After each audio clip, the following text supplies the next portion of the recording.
Welcome to another edition of the Employee Survival Guide, where you can learn everything your employer does not want you to know about and more.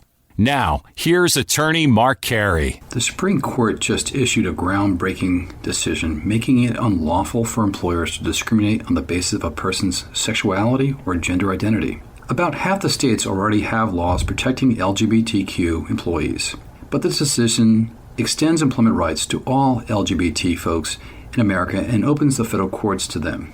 In this quarantine period, the Bostock decision is certainly something to celebrate. On the day the Bostock case was being argued, we predicted the now historic outcome in an article stating, quote, "The court will hold that sexual orientation discrimination and discrimination based upon transgender status constitutes sex discrimination under Title VII of the 1964 Civil Rights Act. Because adverse employment decisions discriminating against the LGBTQ community are being made, quote, because of sex of the employee," end quote. Honestly, there was only one direction the Bostock holding could go: granting protected status under Title VII. The decision is monumental and unpredictable for several reasons. First, it provides equal treatment to LGBTQ employees and their employment, and provides tools to fight against employment discrimination.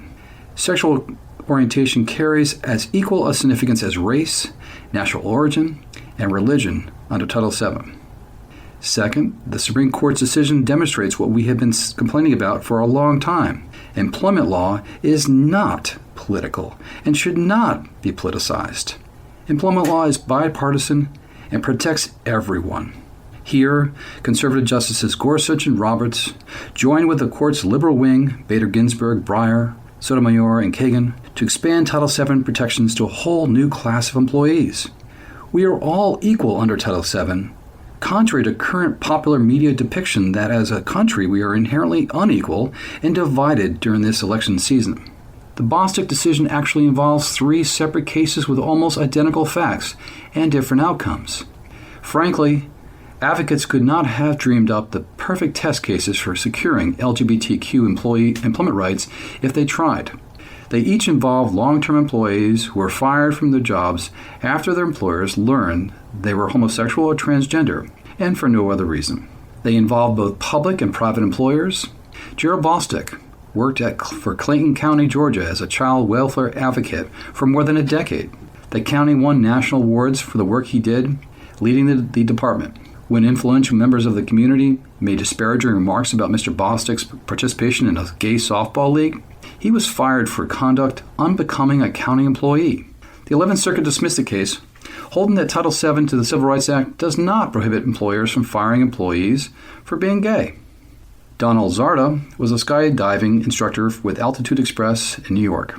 After several years with the company, Mr. Zarda mentioned to a female student that he was, quote, 100% gay, to allay any discomfort she may have felt about their tandem jump. She was going to be extremely close to Mr. Zarda, strapped to the front of his body. Days later, he was fired. The Second Circuit Court of Appeals held that Title VII prohibited employers from firing an employee for being gay. Mr. Zarda died before his case reached the Supreme Court, and his estate continued his legal battle. Amy Stevens worked for R.G. and G.R. Harris Funeral Homes in Garden City, Michigan for 6 years. During her tenure, she presented as male.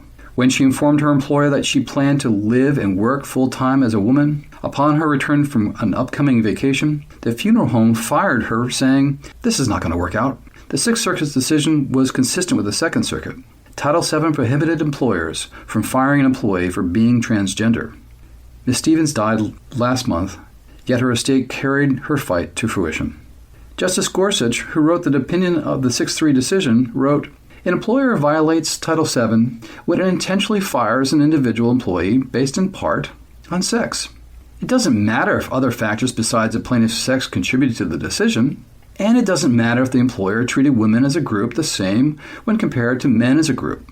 If the employer intentionally relies in part on the individual employee's sex when deciding to discharge the employee, put differently, if changing the employee's sex would have yielded a different choice by the employer, a statutory violation has occurred.